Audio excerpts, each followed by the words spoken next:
Hello, friends, and welcome back to our channel. It is time for a story. Today's story is another classical book. It's Sleeping Beauty, and this is adapted by Micheal Teitelbaum and illustrated by Ron Diaz. We hope you enjoy this beautiful story.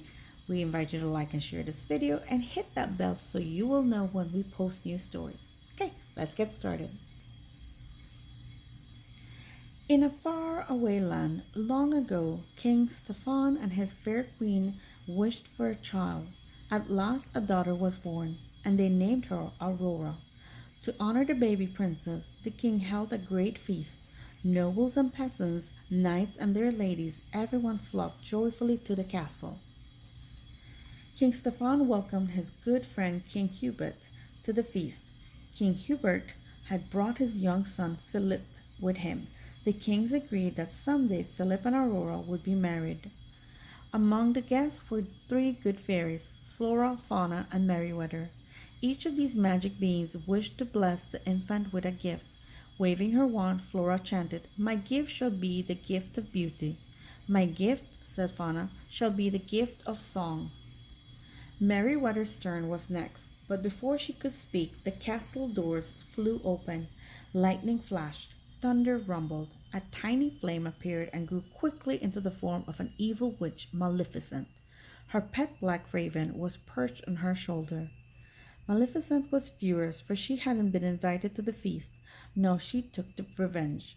"I too shall bestow a gift on the child," she said with a sneer. "The princess shall indeed grow in grace and beauty, but before the sun sets on her 16th birthday, she shall prick her finger on the spindle of a spinning wheel and die."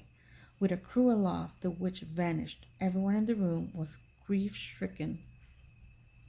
But Merryweather still had a gift to give, and she tried to undo Maleficent's curse. She said to the infant, "If through this wicked witch's trick a spindle should your finger prick, not in death but just in sleep, the fateful prophecy you'll keep, and from the slumber you shall awake. When true love's kiss the spell shall break."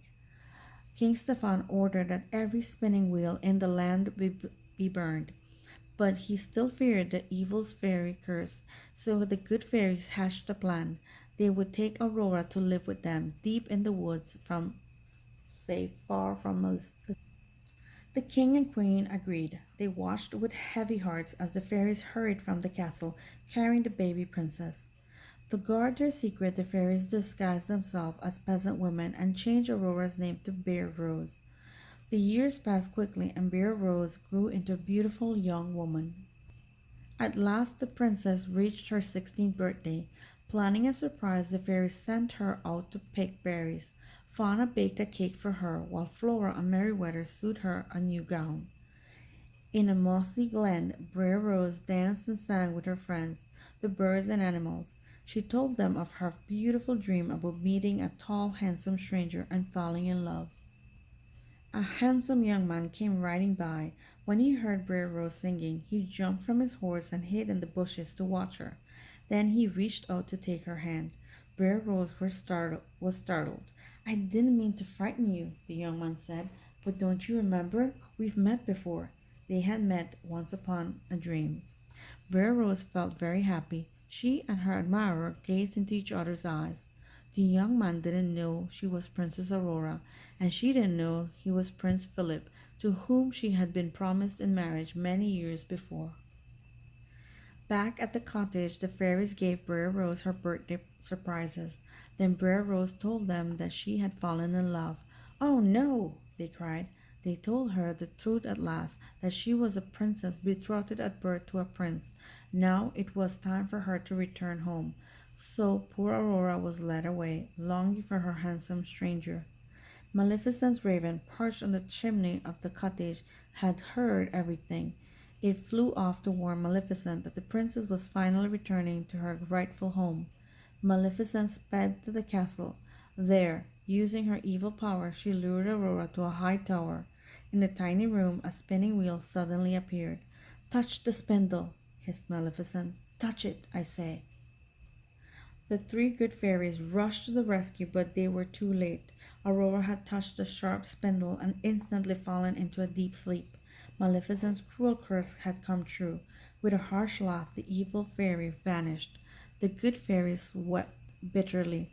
Poor King Stefan and Queen, said Fauna. They'll be heartbroken when they find out, said Merryweather. They're not going to, said Flora. We'll put them all to sleep until Brer Rose awakens. So the three fairies flew back and forth, casting a dreamlike spell over everyone in the castle. Meanwhile, Maleficent had captured Philip and chained him deep in her dungeon. But the good fairies had other plans for him. Using their magic, they melted the chains. They armed the prince with a shield of virtue and sword of truth. Then they sent him racing to the castle to awaken the princess. When the evil fairy saw Philip escaping, she hurled heavy boulders at him, but the brave prince rode on. When Philip reached Aurora's castle, Maleficent caused a forest of thorns to grow up all around it.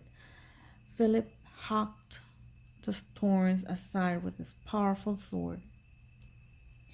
In a rage, the evil fairy soared to the top of the highest tower. There she changed into a monstrous dragon. Now shall you deal with me, O prince, she shrieked.